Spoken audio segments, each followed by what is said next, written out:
कैसे हाल हैं आपके? आप ये नहीं सोचें कि मैं सुबह तक आपको काम करने दूंगी, इस बात को भूल जाएं। यकीनन खुशी इस बात की है कि अब अपना नाम तब्दील नहीं करोगी। मैं नहीं कहती कि जो कुछ आपने देखा है, सुना है, सबका सब बकवास था। अभी इतनी बेदीन नहीं हुई, ना ही मेरा ईमान और अकीदा खत्म हुआ है। लेकिन दादा जान, ये ख्वाब माह रमजान की पहली रात को आया है, इसको कहूंगी तो गुस्सा आ जाएगा। मेरी अकल को परेशान कर दिया है। क्यों नहीं कहते कि दिल परेशान है? ये मैं हूँ जिसका दिमाग परेशान होता है तो मेरी रूह और दिल भी परेशान होता है। लेकिन आप कैसे आदमी हैं? आपने भी बगैर देखे भाले करम के सामने सब कुछ कह दिया। अरे इसको भी अब थोड़ा थोड़ा सीखना पड़ेगा ताकि हिम्मत पैदा हो। मेरी अकल परेशान है, लेकिन दिल अभी मुतमईन है कि इस किताब खुदा में कोई राज है। फोन नंबर उसे दे दिया कि जब काम से वापस आए तो फोन कर ले। फोन करने की जरूरत नहीं है। आपका मकसद तो उसका राज जानना है ना। मैं आपसे कहती हूँ कि इस कुरान का जाहिर अजीब है कि कुछ सादा दिल अफराद आपकी तरह इसको सही कर लें, लेकिन उसका बातिन बिल्कुल उसी कुरान के बातिन जैसा है जो आपके कमरे में है, मेरी जेब में है, अकरम का है और बाकी कुरान जैसा। नहीं, इसका ये राज नहीं है। मगर क्यों इस महीने में इस ख्वाब के साथ ये कुरान मेरे हाथ में आया है? दादा जान, आप वो इंसान नहीं हैं जो हर वक्त मुझे याद दिलाता था कि हर वक्त रहमत के दरवाजे इंसान पर खुले हैं। शैतान उसके बराबर में शर व फसाद का दरवाजा खोलता है। ये किताब इंसानों की हिदायत के लिए है। अगर ना अहलों के हाथ में चली जाए तो गुमराही का बाइस बनती है। ये बात सब कुरानों में है। कल को अगर जिंदगी रही तो पता चलेगा कि नाअहल गुमराह कौन है। अरे बाबा, मैंने कब कहा कि शायद का मतलब आप हैं? मैं कह रही हूँ नहीं हूँ। कल तक बदतरीन में ही मतलब था। कहो कि मेरी तरह के गधे जो तौरात को सिर्फ पीठ पर उठाए हैं, लेकिन कल को तुम पर साबित करूंगा। वो लोग जो मुझे सुनते हैं और मेरे साथ पढ़ते हैं, जिस वक्त कुरान आता है मैं आयतल कुर्सी पढ़ता हूं तो वो कहते हैं कि यही निजात का बाइस है। एक बात आपने ये मुझे उस वक्त बताई थी कि कौन है जो तुम्हारे साथ कुरान पढ़ते हैं।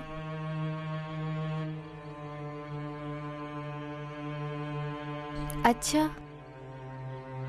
इस आखिरी को जैसे नहीं सुना क्योंकि मेरी ताकत बाहर है। लेकिन दादा जान, आप खुद कहते हैं इस किताब के आने से पहले आपकी तवज्जो थी, आप मुतमईन हैं कि इस कुरान का जाहिर बिल्कुल उस आईने की तरह नहीं है जो आपने अपने बाबा को ख्वाब में दिया था। क्यों नहीं? तो उसका बातिन जानने के लिए कल बहादुरी के घर चलेंगे। हाँ हाँ, कल फिर मुझे अपने साथ लेकर इधर उधर घूमेंगे। दादा जान, आप जो कुछ भी करेंगे, लेकिन अब जो भी करना है वो आपके भाई और उनके बेटे करेंगे। सुना आपने मैंने क्या कहा? घर में रहेंगे और आराम करेंगे, और अगर गए तो मेरे जनाजे पर से होकर जाएंगे, बस। उसके घर का दरवाजा सब्ज था और हाजी काजिम महलूजी और काशानी वगैरह आए थे उसकी इयादत करने।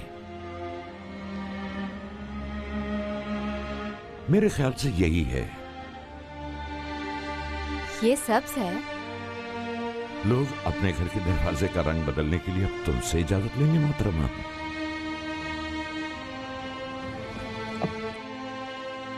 इंशाअल्लाह कि जन्नत का दरवाजा भी आपकी इजाजत से पहले खुलेगा। सुनो जरा, तुम क्यों मेरे पीछे चली आई? तुम अब मेरे साथ बहस किए जा रही हो। माफ कीजिए, बहस करना मेरी आदत है और मुझे आपकी सलामती की फिक्र है। तुमको मेरी सलामती की फिक्र नहीं करनी चाहिए। सलाम अलैकुम मोहतरमा, ये बहादुरी साहब का घर है। जी, आप कौन? मैं मोहतरमा, ये आपके शौहर के पुराने जानने वाले हैं। हमने सुना है कि बहादुर साहब बीमार हैं, उनकी इयादत के लिए आए हैं। किसने आपसे कहा कि मेरा शौहर बीमार है? मोहतरमा, मैं खलील हूँ, जावेद साहब का भाई। कल रात मेरी पोती ने आपसे फोन पर बात की थी। अगर आपको अपने शौहर की फिक्र है तो कबल इसके कि बात हाथ से निकल जाए मुझे उनसे मिलने दीजिए। वो मुझे पता चला है कि उनको बस से टक्कर मार दी थी।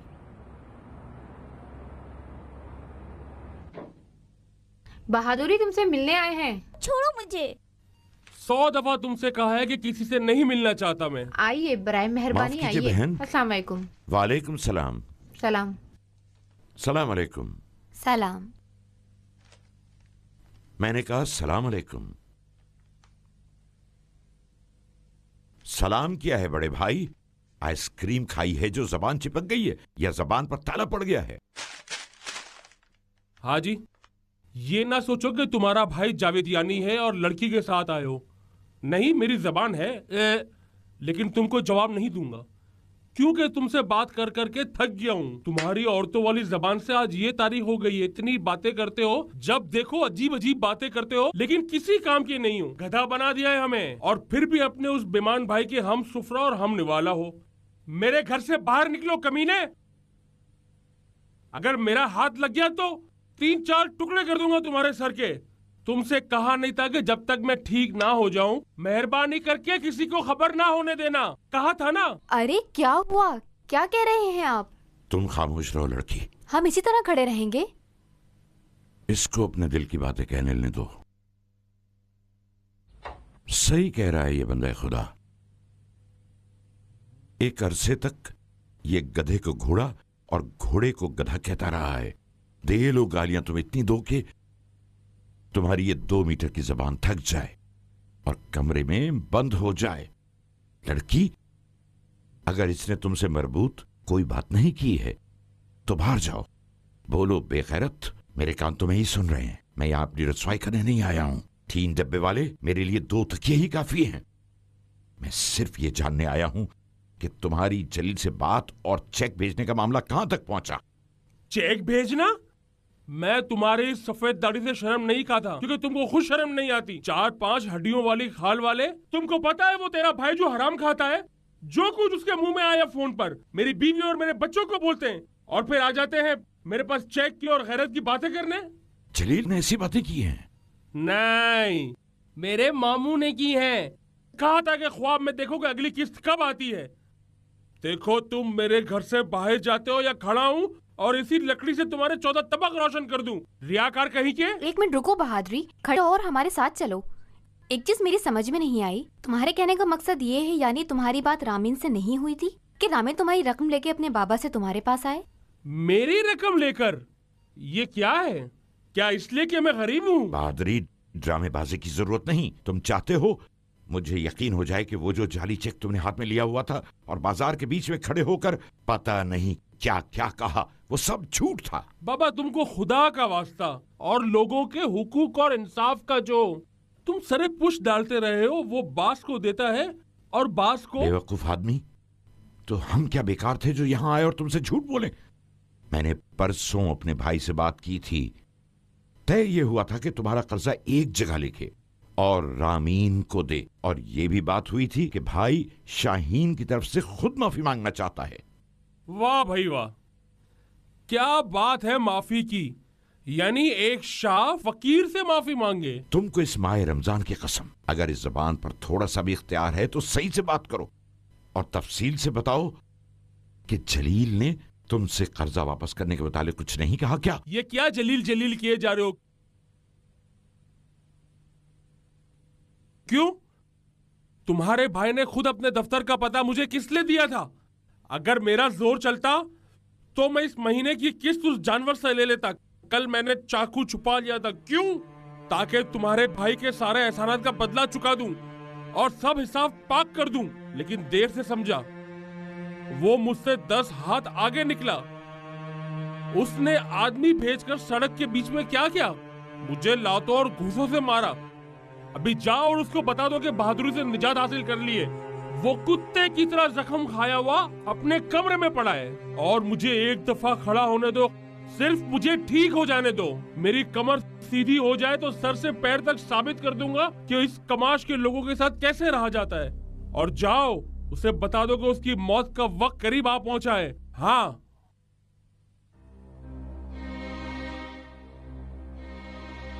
यानी आप कह रहे हैं?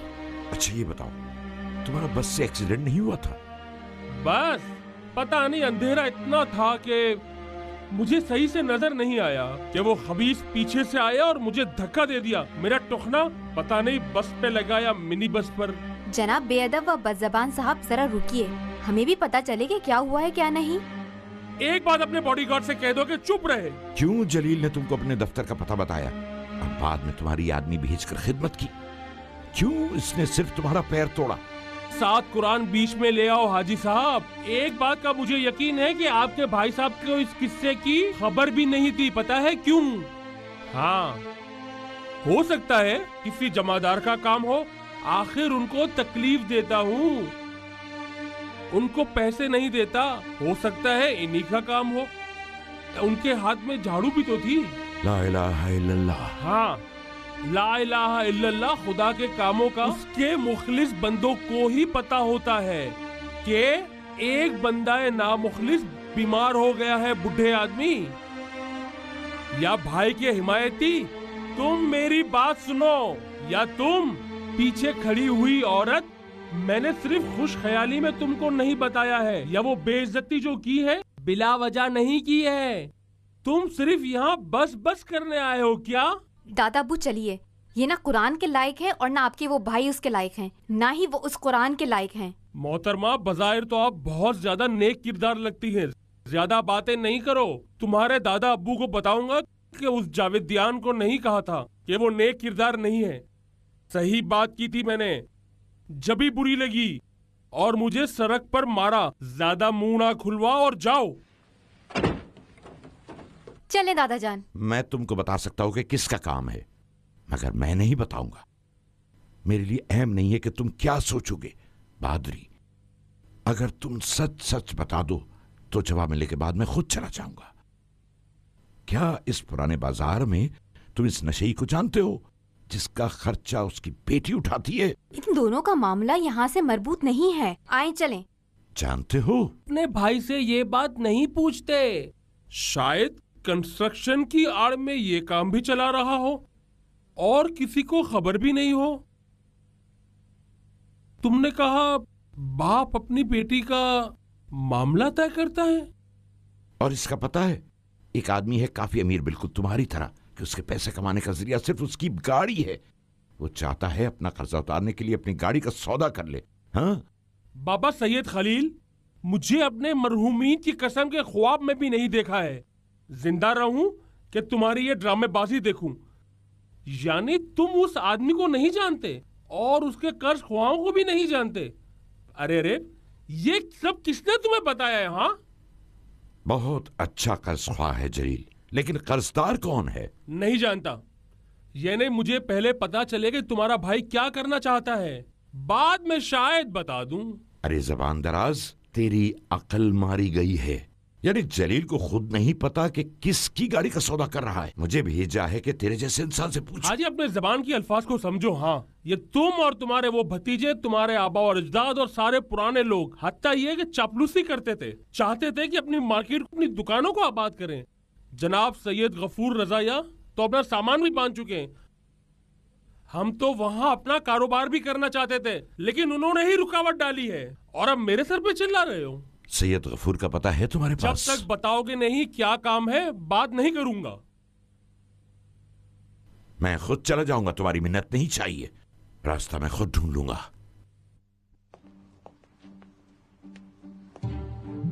सिर्फ ये देखें कि सुबह से अब तक रोजे की जबान से कितनी बातें की हैं।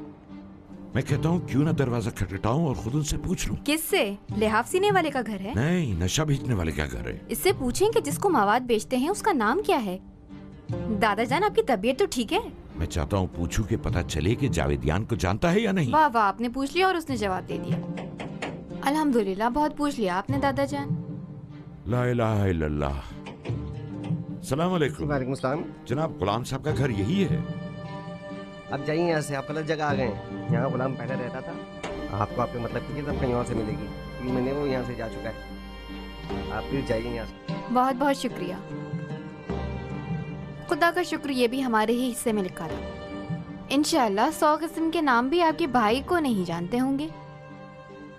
मैंने कुछ गलत कहा? चलें चलें, घर लिहाफ दोस्त को तलाश करते हैं। माफ कीजिएगा, ये थोड़ा फैला हुआ है। नहीं नहीं, कोई बात नहीं। मैं आपको जहमत नहीं देना चाहता था।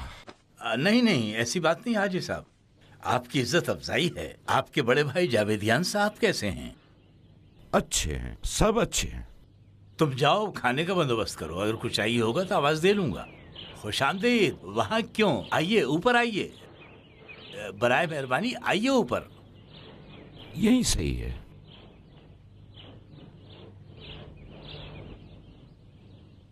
माशाल्लाह काम सही चल रहा है।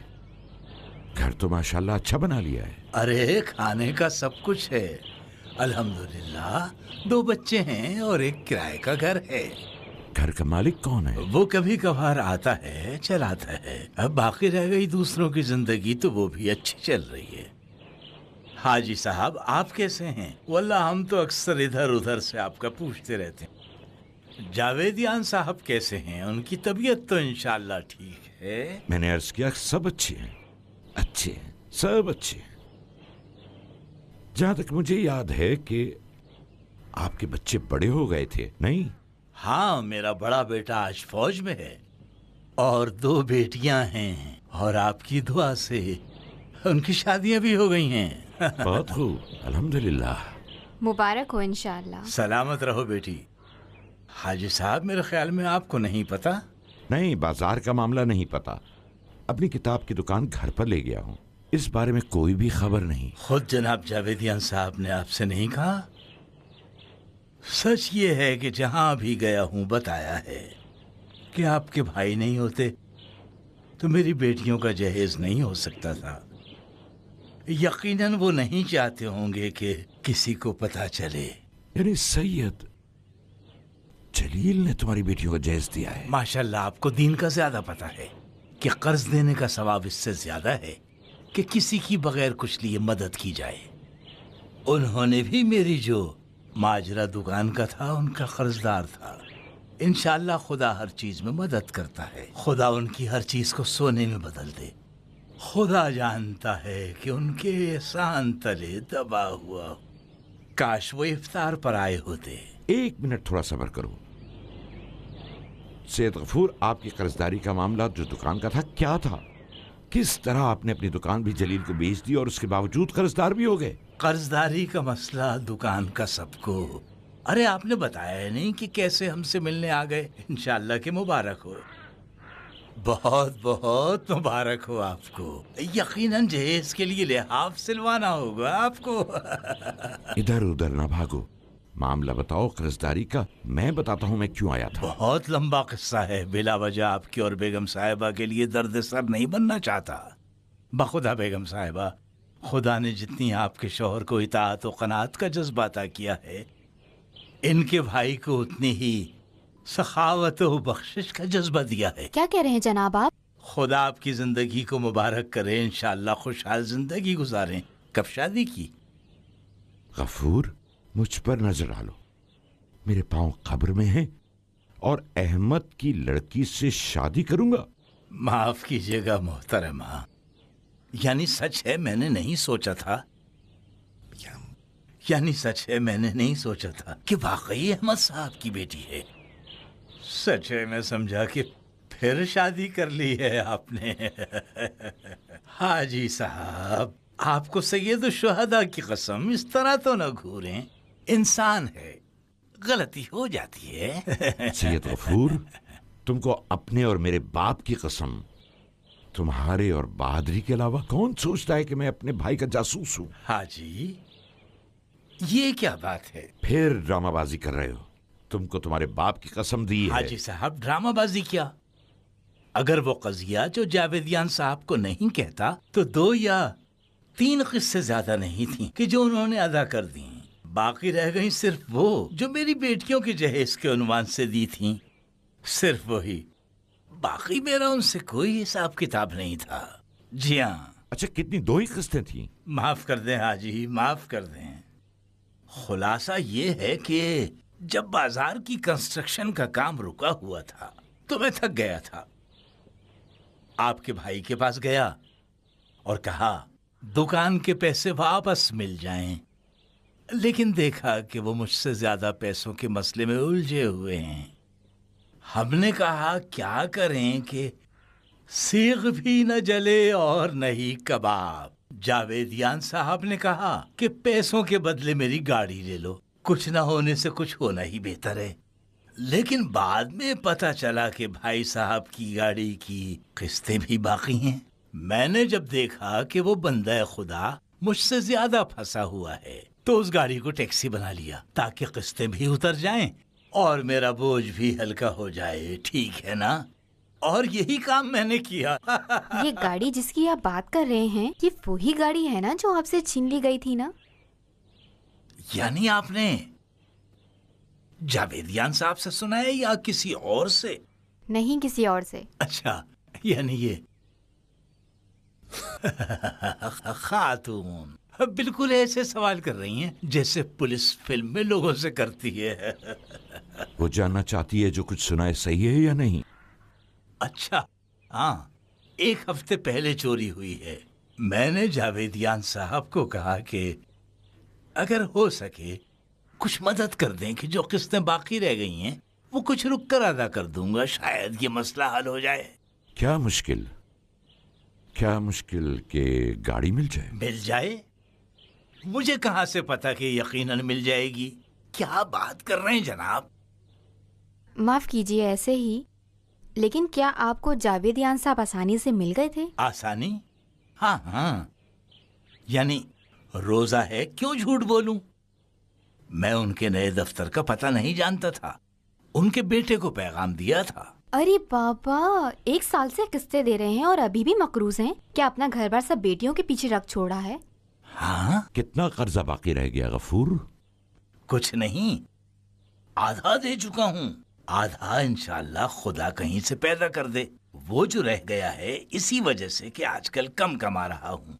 मसला हो जाएगा, मैं आपके भाई के पास जाऊंगा और उनसे कहूंगा किस्तों का कम कर दें। सैयद गफूर, खुदा कभी भी आदमी की मदद नहीं करता जो रेत के जर्रों की तरह झूठ बोलता है।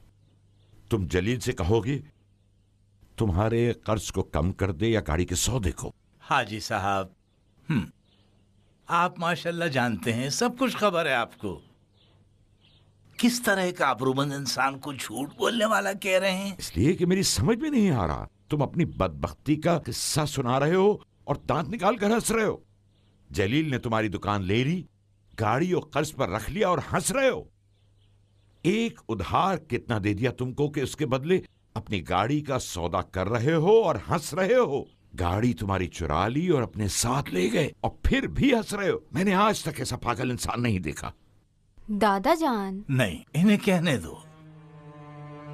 हमारी गरीबी पर इन्हें भी आंसू बहाने दो। मुझे तो इनकी बातें सुनने की आदत सी हो गई है। मैं अपनी पुरानी दुकान से परेशान था और सोचा था कि दुकान को नया करने का एहसान न रहे। लालच ने लोगों को मार दिया है, मगर आप औलादे पैगंबर को तो सब मालूम है, तो फिर क्यों इस गरीब से पूछ रहे हैं? मैंने कहा तुम जाओ। अब मुझसे इन कानों से सुना नहीं जाता। मेरी बहन, मुझे कुछ नहीं पता है अभी। किसी से पूछने नहीं जाता, सिर्फ इसलिए कि एक मजलूम की जगह 40 मजलूम न हो जाए। सिवाय एक मजलूम के और कुछ नहीं। बाकी 40 मजलूमों को तो आपके भाई जानते होंगे, नहीं जानते क्या? बहुत अच्छा, आप कह दें कि जाऊं। मुझे मेरे जद की कसम, हम दोनों के जद की कसम, जनाब जहरा की आबरू की कसम, किसी से कुछ नहीं कहूंगा कि इससे सुना है। आपके भाई साहब ने भी अपनी जद की कसम खा खा कर, हजरत ज़हरा अलैहिस्सलाम की कसम खा खा कर मेरे शोहर और उनकी जेबों की सीढ़ी बनाई ताकि तरक्की कर सके। तुमसे कहा ना जाओ। कहाँ जाऊं? जाओ यहाँ से। बात अब यहां तक आ गई है तो बताता हूं, मगर 1000 कसमें खाकर भी कहूंगा कि उसको मैंने नहीं बताया कुछ। मैं झूठी कसमें खाने को भी तैयार हो जाऊंगा। जब मैं 1 मिलियन लेने गया, उन्होंने मुझे चेक दिए, मगर उसके दामाद ने मुझसे कहा कि अपने हिसाब किताब की खातिर आपको कुछ जरूरी कागजात पर दस्तखत करने पड़ेंगे। जानते हैं वो कितने के थे? 3 मिलियन के। मैंने आपके भाई से कहा हमारे दरमियान ये तय नहीं हुआ था। वो कहने लगा दफ्तर के हिसाब किताब की खातिर है। मैं एक अंधे कुएं में जा गिरा। सैयद साहब, बाहर आना मेरे बस में न था। पानी की उम्मीद में खोता चला गया और मेरे पास बचने के लिए कोई रास्ता न था। माफ कीजिएगा, आपकी गुफ्तगू से कुछ बू आ रही है। ये तो बताएं आखिर आप कितने के मकरूज हुए हैं? 1 मिलियन, 3 मिलियन या उससे ज्यादा? मोहतरमा रहने दीजिए, खुदा रहम करने वाला है। अल्हम्दुलिल्लाह, गाड़ी चोरी होने के बाद कुछ बाकी नहीं रहा कि जिस पर वो कब्जा करे। मैंने रामीन साहब से कह दिया कि अपने वालिद से कह देना अब कुछ बाकी नहीं बचा। अगर चाहे तो जेल भिजवा दे या और फटे पुराने कालीन ले जाए। खुदा उसका भला करे। 1 साल की मोहलत हमारे लिए ले ली। जिस कुएं की तुम बात कर रहे हो वो रिबा का कुआं है। क्या तुमने जलील से रिबा के पैसे लिए? हाजी साहब, आप तो दुनिया से बिल्कुल बेखबर हैं। हाजी साहब, अब आप ये कहेंगे कि मेरी दीन दुनिया बिल्कुल खत्म हो गई है। ठीक कह रहा हूं ना? अगर अहवाल पुरसी के लिए आए हैं तो हमारी सुने और अपनी कहिए। ये पूछिए कि आपके भाई किसको सूद पर पैसा नहीं देते। क्या ये तुम क्या कह रहे हो? बखुदा मुझे नहीं मालूम था कि ऐसा हो रहा है। काजी को धोखा देने से कोई फायदा नहीं। पुराने दुकानदार जितने भी थे सबने आपकी अमर बिल मारूफ और नही अनिल मुनकिर की आदत को सराहते हुए ही और आप पर भरोसा करते हुए ही आपके भाई के हवाले दुकानें की थी। कैसी अजीबोगरीब बातें कर रहे हो? जो भी मेरे पास आया, मैं क्या तुम खुद जानते हो, मैं भी उनमें से एक हूं। मैं हूं, काशानी है, काजिम मलूजी साहब हैं। बाद में पता चला कि ये और आपके भाई हमकासा हो गए, पार्टनर हो गए हैं। मगर उस वक्त सबकी निगाहें आप पर जमी थी कि आप क्या करते हैं। हमने सोचा था जैसा आप करेंगे वैसे ही हम भी करेंगे। देखते हैं कि आप अपनी दुकान देते हैं या नहीं। गफूर साहब, आप और आपकी ज़ौजा के मुताबिक आप पर लालच का पर्दा पड़ गया था। आप किसी न किसी तरह से उस मामले को मेरे दादाजान की गर्दन पर डालना है। पहले कहा जलील का जासूस, अब कह रहे हैं कि बाजारियों का। मैं तो कुछ कहना नहीं चाह रहा था, मगर अब आप घुमा रहे हैं। दादाजान चलिए उठिए। जनाब, आपको खुदा का वास्ता माफ कर दीजिएगा। आपको तकलीफ पहुंचाने का मेरा कोई इरादा नहीं था। जनाब, जो कुछ भी मैंने कहा है सुनी अनसुनी कर दीजिएगा। अभी 1 हफ्ता हुआ है, जिंदगी को थोड़ा सा सुकून मैसर हुआ है। सैयद गफूर, मैं जानता हूं कि यकीनन आपका अपने जद पर एतबार तो है। एक सवाल करना चाहता हूं। किसी ऐसे नशई को जानते हो कि जिसका ताल्लुक किसी न किसी तरह से प्लाजा से हो? नशई? अरे अरे अरे, ऐसे ही साफ आदमी की आंखों में देखें तो झूठ नजर आ जाएगा। मेरा इस मामले के हुस्न नशर से कोई ताल्लुक नहीं, और उसके बाद के जो कुछ भी। अब आपके गफूर साहब ने बयान किया कि थोड़ा सा माल मसाला देकर उसे जलील के पीछे दौड़ा दिया तो अच्छा था कि। अब ये बहादुरी को कैसे मालूम हुआ कि आपके भैया के होते हुए सोतों के अकाउंट में इतनी ढेर सारी रकम थी? इंजीनियर साहब सुनते, वरना मामला ये ना होता कि अब ये बहादुरी को कैसे मालूम हुआ कि आपके भैया के होते हुए सोतों के अकाउंट में इतनी ढेर सारी रकम थी। क्या?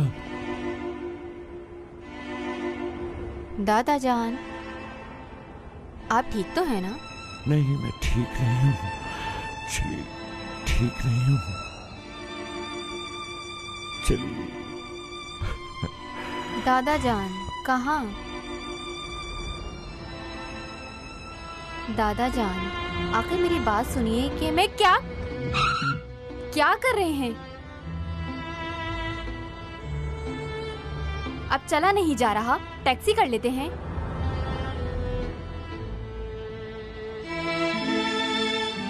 दादाजान, मुझे तो यकीन ही नहीं आ रहा है कि इंजीनियर साहब का मुंह बंद करने के लिए जलील साहब ने उसे नशई बना लिया। आप पर कुर्बान जाऊं, अब ये मालूम नहीं कि वो जंजीरें आपकी थी या किसी और की। मेरी तो समझ नहीं आ रहा, खाए कोई, भरे कोई, गुनाह कोई करे, सजा कोई और भुगते। आखिर ये क्या है दादाजान? दादाजान क्या कर रहे हैं? जलील, तुमने लोगों के दीन और दुनिया के साथ क्या कर दिया है? चुप कर जाएं।